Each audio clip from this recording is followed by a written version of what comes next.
Hello बच्चों, आज हम एक नई वीडियो के साथ हाजिर हैं। आज का हमारा टॉपिक है मैस स्पेक्ट्रोमीटर। जैसा कि हमने पिछले लेक्चर में देखा था, हमने आइसोटोप्स के बारे में डिस्कस किया था कि आइसोटोप्स के जो मैस नंबर हैं वो डिफरेंट होते हैं। फॉर एग्जांपल, कोई एलिमेंट है और उसके 3 आइसोटोप हैं, तो हमने ये पढ़ा था, हमने ये डिस्कस किया था कि उन 3 डिफरेंट आइसोटोप्स के जो मैस नंबर है वो डिफरेंट होते हैं, लेकिन उनका जो एटॉमिक नंबर है वो सेम होता है। तो आज हम उन्हीं 3 आइसोटोप्स का क्या करेंगे, हम मैस मालूम करेंगे। जो भी डिफरेंट आइसोटोप्स होती हैं एक पर्टिकुलर एलिमेंट के, उनका हम मैस फाइंड करेंगे। तो आज जो हम मेथड यूज करने जा रहे हैं उनका मैस फाइंड करने के लिए, उस मेथड को, उस इंस्ट्रूमेंट को हम कहते हैं मैस स्पेक्ट्रोमीटर। तो लेक्चर स्टार्ट करते हैं। कॉपी और पेन निकालने और नोट्स बनाना स्टार्ट करते हैं। अगर हम मैस स्पेक्ट्रोमीटर को डिफाइन करें तो एक इंस्ट्रूमेंट है, instrument used to measure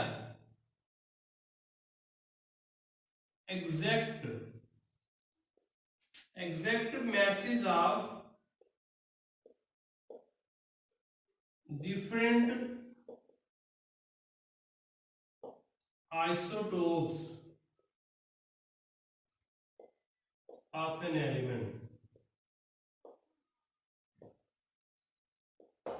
for example, कोई भी हमारे पास एलिमेंट है और उसके डिफरेंट आइसोटोप्स हैं, 2 आइसोटोप्स हैं, 3 आइसोटोप्स हैं।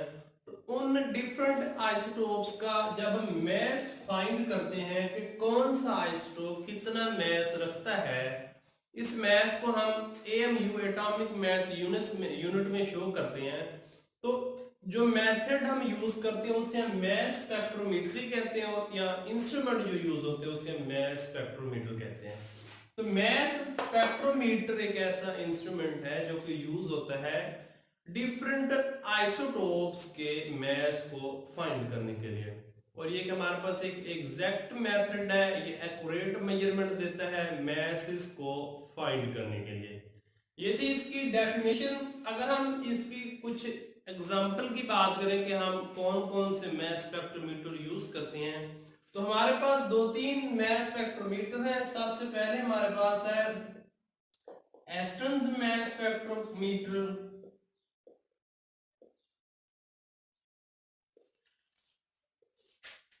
एस्टन्स मैस स्पेक्ट्रोमीटर है। देन एक और हमारे पास मैस स्पेक्ट्रोमीटर है जिसे हम कहते हैं डेम्स्टर्स,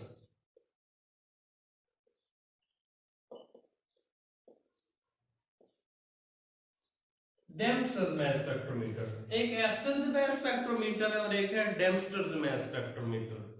यहाँ पे जो डेम्स्टर्स मैस स्पेक्ट्रोमीटर है, ये यहाँ पे याद रखने वाली बात है कि इसको हम सिर्फ और सिर्फ यूज करते हैं ऐसे एलिमेंट के आइसोटोप्स के मैसेज को फाइंड करने के लिए जो कि सॉलिड स्टेट में होते हैं। ये पॉइंट अहम है ऑब्जेक्टिव के लिहाज से कि ऐसे एलिमेंट्स के जो सॉलिड स्टेट में पाए जाते हैं उनके आइसोटोप्स के मैसेज को फाइंड करने के लिए जो हम स्पेक्ट्रोमीटर यूज करते हैं उसे हम कहते हैं डेम्स्टर्स मैस स्पेक्ट्रोमीटर। ये थोड़ा थोड़ा सा इसका इंट्रोडक्शन था। अब हम देखते हैं इसकी थोड़ी सी, हम आते हैं कंस्ट्रक्शन की तरफ। मैस स्पेक्ट्रोमीटर की कंस्ट्रक्शन, इसकी वर्किंग से पहले हम इसकी थोड़ी सी कंस्ट्रक्शन जान लेते हैं। कंस्ट्रक्शन, आपको ये सामने एक डायग्राम नजर आ रही होगी कि ये ये सारा apparatus है, एक ट्यूब आपको नजर आ रहा है। इसमें छोटे छोटे पार्ट्स होते हैं, हर पार्ट्स का अपना अपना फंक्शन होता है। हम फंक्शन को बाद में डिस्कस करेंगे, सबसे पहले हम इसकी कंस्ट्रक्शन को देख लेते हैं। तो सबसे पहले यहाँ पे एक होता है इनलेट। इस इनलेट से क्या होता है कि जो भी हमारे पास सैंपल होता है जिसका हमने मैस फाइंड करना होता है, उसको इस इनलेट से गुजारते हैं, एंटर कराते हैं। जो ही वो जो सैंपल है वो इस इनलेट से गुजरता है, उसके आगे हमने एक लगाया होता है हीटेड फिलामेंट होता है। उस हीटेड फिलामेंट के आगे हमने एक परफोरेटेड कैथोड फिट किया होता है। हम बाद में देखेंगे इनका फंक्शन क्या होता है, पहले इसकी थोड़ी सी कंस्ट्रक्शन को समझ लें। एक परफोरेटेड कैथोड हमारे पास होता है, उसके बाद हमारे पास होती हैं दो नेगेटिव प्लेट्स होती हैं, इनको हम नेगेटिव ग्रिड भी कहते हैं। जो पहली प्लेट होती है उसका जो नेगेटिव पोटेंशियल होता है वो कम होता है as compare to second plate. जो सेकंड प्लेट है वो मोर नेगेटिव है, फर्स्ट प्लेट लो नेगेटिव है या लेस नेगेटिव है। इसकी वजह क्या है वो हम इसकी वर्किंग में देखेंगे। उसके बाद हमने क्या किया होता है, यहाँ पे एक हमने मैग्नेट फिट किया होता है। मैग्नेट के बिल्कुल ही थोड़ा सा नीचे हमने एक डिटेक्टर हम इसे कह सकते हैं, या इसे हम इलेक्ट्रिक फील्ड भी कह सकते हैं, वो हमने यहाँ पे फिक्स की होती है। देन एंड पे हमने सैंपल जो हमारे पास आयंस प्रोड्यूस होते हैं, आइसोटोप्स, डिफरेंट आइसोटोप्स के आयंस, उनको हमने कलेक्ट करना होता है, इसको हम कहते हैं कलेक्टर। ये थोड़ी सी इसकी हमारे पास कंस्ट्रक्शन थी कि ये कौन कौन से पार्ट्स पे मुश्तमिल होता है। अब हम जा रहे हैं इसकी वर्किंग की तरफ। कंस्ट्रक्शन को अच्छे से समझ रहे हैं, डायग्राम बनाना मत भूलिएगा, डायग्राम बहुत ही इंपॉर्टेंट है। ये 2 नंबर के शॉर्ट क्वेश्चन में भी आ जाती है, और अगर लॉन्ग क्वेश्चन आ जाए 4 नंबर का या 6 नंबर का, उसमें भी डायग्राम बनाना लाजमी होता है। इसी डायग्राम से सारा काम होता है। तो वर्किंग से पहले सबसे पहले हम जान लेते हैं इसका थोड़ा सा प्रिंसिपल, ये कौन से प्रिंसिपल के तहत ये काम करता है। अब यहां पे ध्यान से सुने कि जो आइसोटोप्स होते हैं, डिफरेंट एलिमेंट्स के जो डिफरेंट आइसोटोप्स होते हैं, हम उनको पहले आयोनाइज करते हैं,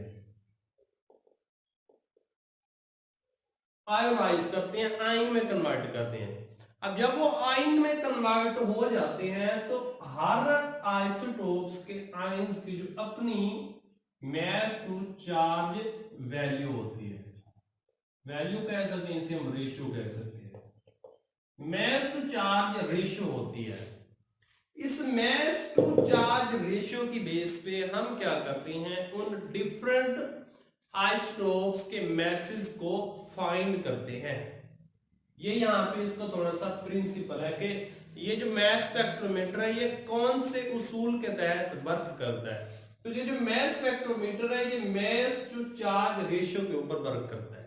ये एंड पे हम देखेंगे इसकी वर्किंग में कि ये कैसे मास टू चार्ज रेशियो इफेक्ट करती है उनके मैसेज को। ये थोड़ा सा इसका प्रिंसिपल था। अब हम जा रहे हैं इसकी वर्किंग की तरफ, इसको अच्छे से समझना है। वर्किंग मास स्पेक्ट्रोमीटर की जो वर्किंग है उसको हम कुछ इस तरह से देखते हैं कि हम इसको छोटे छोटे स्टेप्स में डिवाइड कर लेते हैं। हर स्टेप्स को अलग-अलग समझते हैं, हर स्टेप्स को अलग-अलग हम डिफाइन करते हैं, एक्सप्लेन करते हैं, आपको अच्छे से समझ आएगी। तो हमारे पास वर्किंग में जो सबसे पहला स्टेप होता है वो होता है वेपोराइजेशन। सबसे पहला जो स्टेप होता है वो होता है वेपोराइजेशन, वेपर बनाना।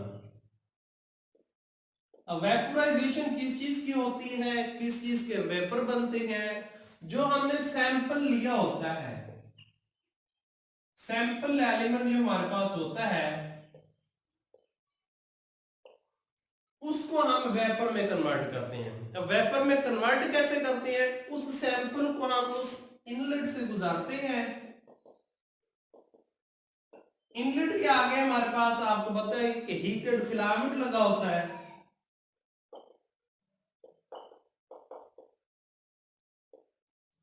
उस हीटेड फिलामेंट की वजह से ये जो सैंपल है जो कि पहले वेपर फॉर्म में नहीं था उसको पहले वेपोराइज किया जाता है, उसके वेपर्स बनाए जाते हैं। सबसे जो पहला स्टेप है वो है वेपोराइजेशन का। अब यहाँ पे जो बात एक इंपॉर्टेंट है वो ये है कि ड्यूरिंग वेपोराइजेशन जो यहाँ पे हम प्रेशर फिक्स करते हैं, प्रेशर रखते हैं, वो बहुत ही लो प्रेशर रखते हैं। वो प्रेशर होता है 10⁻⁻⁶ to 10⁻⁻⁷ टॉप। ये बहुत ही कम प्रेशर है, बहुत ही लो प्रेशर है, ये हम यहाँ पे फिक्स करते हैं, ये इतना प्रेशर हम अप्लाई करते हैं। इस लो प्रेशर की वजह ये है कि जब ये जो इस वेपोराइजेशन के बाद एक और स्टेप है जिसे हम कहते हैं आयोनाइजेशन, आयन बनाना। अब लो प्रेशर इस वजह से होता है कि ये जो लो प्रेशर है उन आयंस को इजीली स्मूथली उस ट्यूब से पास करने में हेल्प करता है बगैर किसी रुकावट के, कोई उसमें हिंड्रेंस नहीं आती इस लो प्रेशर की वजह से। इस वजह से हम ये लो प्रेशर अप्लाई करते हैं, वहां पे फिक्स करते हैं। अब ये था हमारे पास पहला स्टेप वेपोराइजेशन। मास स्पेक्ट्रोमीटर की वर्किंग का दूसरा स्टेप है हमारे पास आयोनाइजेशन। आपको पता है आयोनाइजेशन का क्या मतलब होता है? आयोनाइजेशन का मतलब होता है आयन में कन्वर्ट करना। अब ये हमारे पास जो इसके उस डिफरेंट आइसोटोप्स के वेपर्स थे वो न्यूट्रल फॉर्म में थे, हमने उनको आयोनाइज करना है। अब आयोनाइज कैसे करना है? आयोनाइज करने के लिए हम यहाँ पे पास कराते हैं फास्ट मूविंग इलेक्ट्रॉन्स।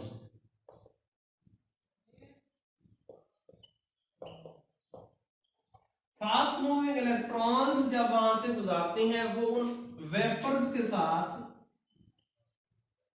स्ट्राइक करते हैं। वेपर्स के साथ जब स्ट्राइक करते हैं, वेपर्स को हिट करते हैं, तो उन वेपर्स को आयन में चेंज कर देते हैं। और वो आयन कौन से होते हैं? वो होते हैं पॉजिटिव आयन। पॉजिटिव आयन में चेंज कर देते हैं। जो ही जब वो जो फास्ट मूविंग इलेक्ट्रॉन है उन वेपर्स के साथ स्ट्राइक करते हैं तो उनसे एक इलेक्ट्रॉन निकल जाते हैं और वो पॉजिटिव आयन में चेंज हो जाते हैं। अब ये जो पॉजिटिव आयन प्रोड्यूस हुए हैं डिफरेंट आइसोटोप्स के, अब हर आइसोटोप की यहाँ पे जो मास टू चार्ज रेशियो होगी वो अपनी होगी। हर आइसोटोप की मास टू चार्ज रेशियो अपनी होगी। अब हम देखते हैं बाद में कि जो मास टू चार्ज रेशियो है इसका क्या इफेक्ट होता है। ये था हमारे पास दूसरा स्टेप जिसे हम कहते हैं आयोनाइजेशन, के हमने आयन में कन्वर्ट करना है। अब हम जा रहे हैं इसके तीसरे स्टेप की तरफ। सारे स्टेप बहुत ज्यादा इंपॉर्टेंट है, इनको अच्छे से समझिए। तीसरा जो हमारे पास स्टेप है वो है हमारे पास एक्सेलरेशन।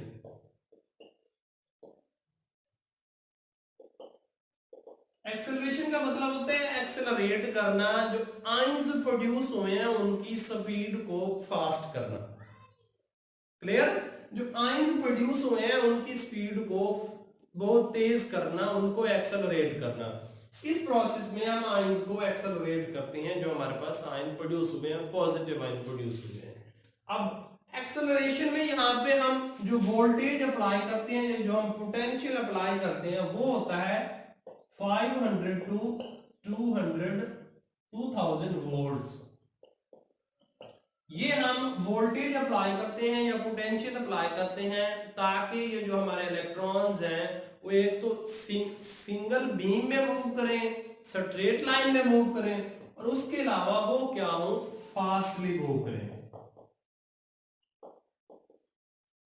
फास्टली मूव करें। अब यहां पे वो जो हमने नेगेटिव प्लेट्स यूज की थी, दो नेगेटिव प्लेट, एक लेस नेगेटिव थी एक मोर नेगेटिव थी। वो जो नेगेटिव प्लेट्स हैं आपको पता है आयंस पॉजिटिव है, प्लेट्स नेगेटिव है, तो वो प्लेट्स क्या करती हैं, उन आयंस को अट्रैक्ट करती हैं। अट्रैक्ट, जब वो अट्रैक्ट करती है, वो जो आयंस हैं उनकी जो मोशन है या उनकी जो स्पीड है वो फास्ट हो जाती है। एक लेस नेगेटिव प्लेट है, एक मोर नेगेटिव प्लेट है। इन प्लेट्स की वजह से, इन नेगेटिव प्लेट्स की वजह से जो हमारे पॉजिटिव आयन प्रोड्यूस हुए हैं वो एक्सेलरेट हो जाते हैं, उनकी जो स्पीड है वो काफी ज्यादा तेज हो जाती है। इन प्लेयर्स का ये यहाँ पे मकसद होता है, ये बात यहाँ पे याद रखने वाली है। ये शॉर्ट 2 नंबर के शॉर्ट क्वेश्चन में भी आ सकता है, ये एमसीक्यूज के पॉइंट ऑफ व्यू से भी इंपॉर्टेंट है कि स्पेक्ट्रोमीटर में जो प्लेट्स है, नेगेटिव प्लेट्स है, उनका क्या काम होता है। तो उनका बेसिकली यही काम होता है। ये हमारे पास इसका तीसरा स्टेप था। चौथा स्टेप है हमारे पास डिफ्लेक्शन।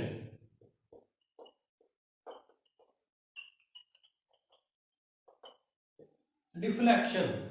अब ये जो आइंस फास्ट हो चुके हैं, एक्सेलरेट हो चुके हैं, अब हमने इनको डिफ्लेक्ट करना है। अब वो जो हमने पढ़ा था मास टू चार्ज रेशियो, अब उसका यहां पे काम है। अब डिफ्लेक्शन के लिए हमने एक मैग्नेट यूज किया होता है। आपने कंस्ट्रक्शन में देखा था, हमने एक मैग्नेट यूज किया होता है। अब वो मैग्नेट क्या करता है, मैग्नेटिक फील्ड प्रोड्यूस करता है।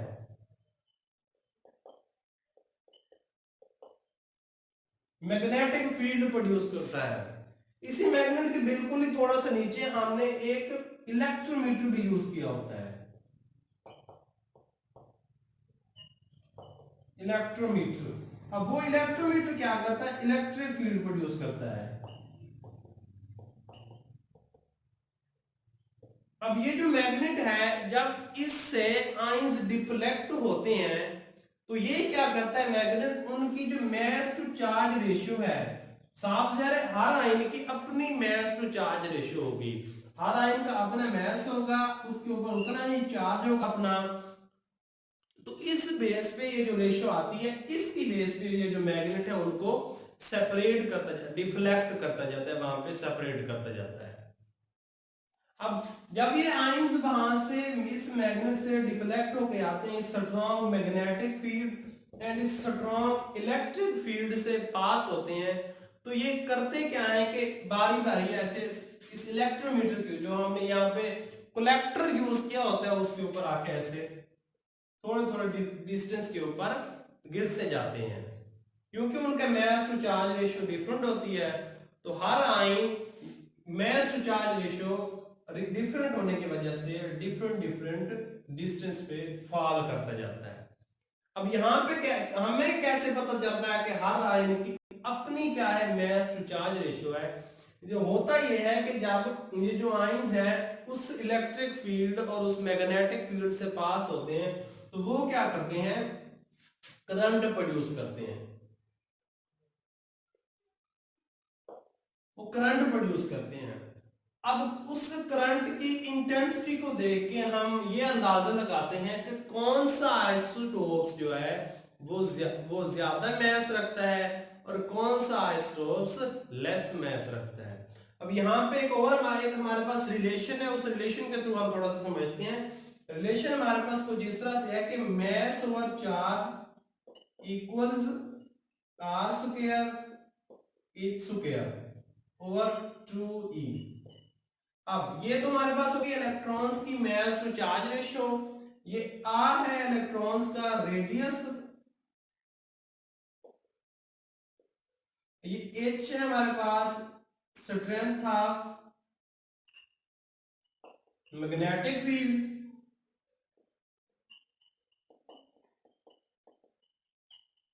मैग्नेटिक फील्ड एंड ये जो ई है ये हमारे पास है स्ट्रेंथ ऑफ इलेक्ट्रिक फील्ड।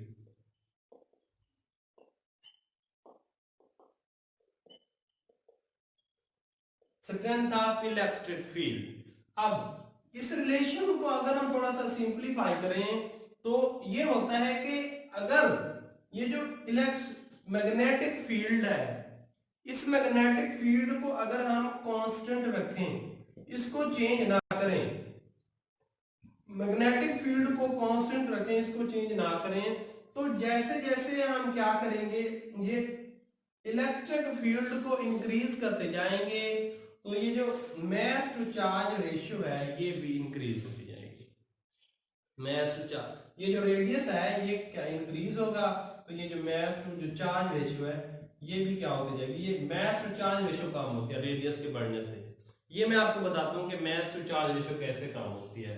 अब इस ये जो हमारे पास रिलेशन है m ओवर e, अगर हम इसे r के इक्वल कंसीडर करें मास व चार्ज, अब आपको पता है कि जब रेडियस बढ़ता है, आयंस का रेडियस बढ़ता है, इंक्रीज होता है, तो उस आयंस के ऊपर जो चार्ज होता है, रेडियस बढ़ने की वजह से वो चार्ज क्या होता है वहां पे इफेक्टिवली क्या हो जाता है, डिस्ट्रीब्यूट हो जाता है।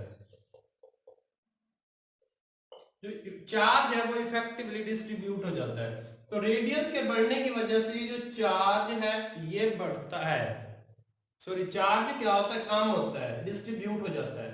तो चार्ज जब कम होता है तो ये जो मास टू चार्ज रेशियो है ये इंक्रीज होती है।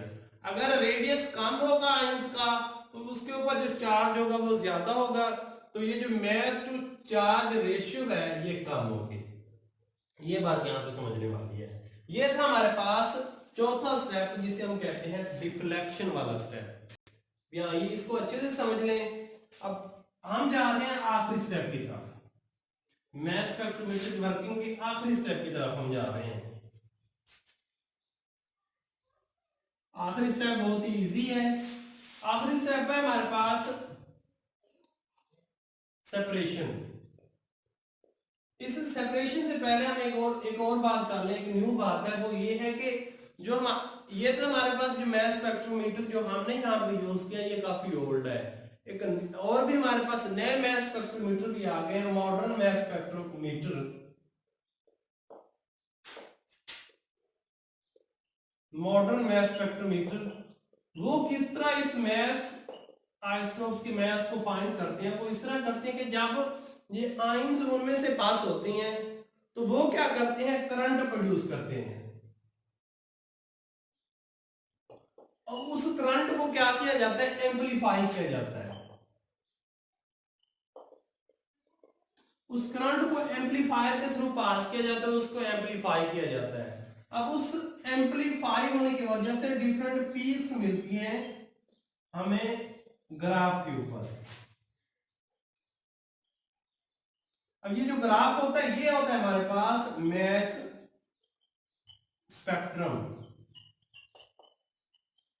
ये मॉडर्न जो मास स्पेक्ट्रोग्राफ है उनमें ये होता है कि करंट प्रोड्यूस होता है, उस करंट को एम्पलीफाई किया जाता है, और वो क्या करता है कि उसमें से डिफरेंट पीक्स प्रोड्यूस होती हैं।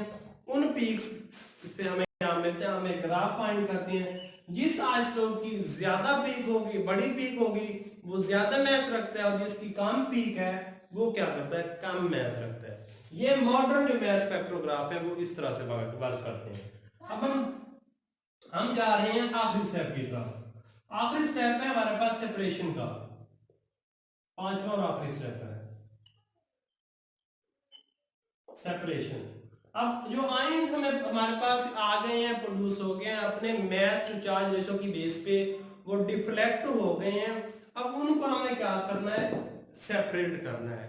अब इन आयंस को सेपरेट करने के लिए, आइसोटोप्स को सेपरेट करने के लिए हम डिफरेंट मेथड यूज करते हैं। ये अब शॉर्ट के लिहाज से ये वाला पार्ट, ये वाला जो स्टेप है बहुत ज्यादा इंपॉर्टेंट है।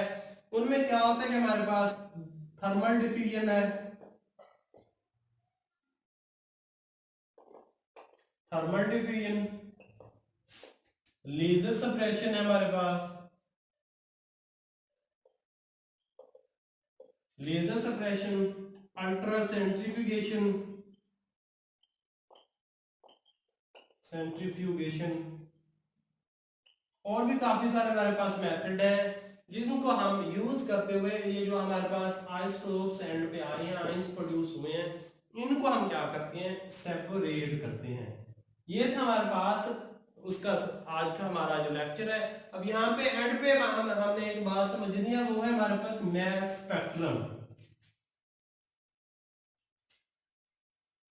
मास स्पेक्ट्रम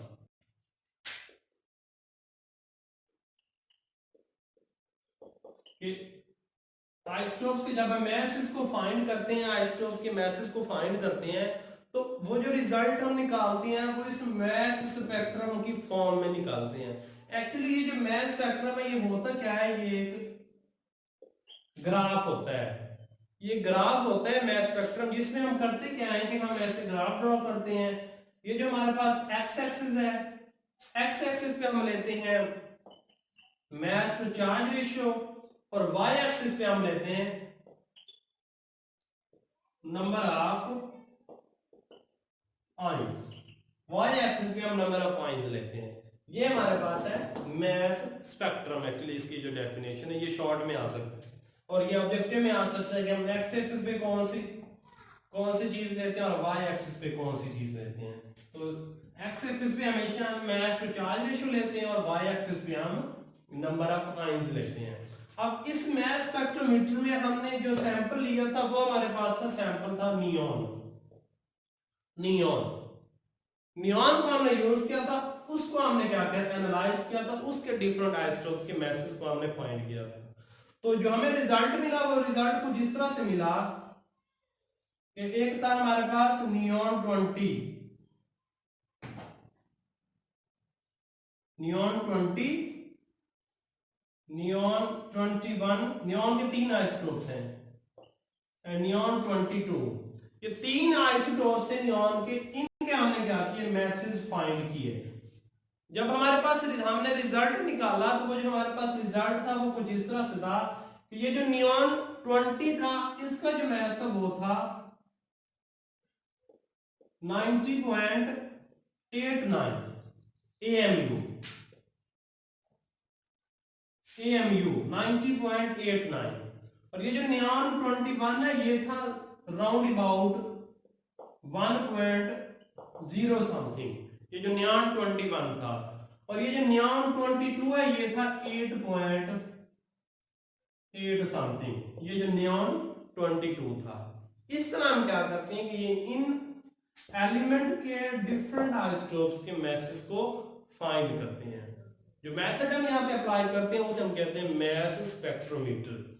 ये वाला जो क्वेश्चन है ये एमसीक्यूज के लिहाज से बहुत ज्यादा इंपॉर्टेंट है, शॉर्ट क्वेश्चन के लिहाज से बहुत ज्यादा इंपॉर्टेंट है, और लॉन्ग के लिहाज से भी काफी सारा इंपॉर्टेंट है। तो मैंने साथ साथ बता दिया कि एमसीक्यूज कैसे आ सकते हैं, शॉर्ट कैसे आ सकते हैं और लॉन्ग कैसे आ सकते हैं। ये था हमारा आज का लेक्चर। अगर वीडियो पसंद आई हो तो इसको सब्सक्राइब एंड लाइक जरूर करें।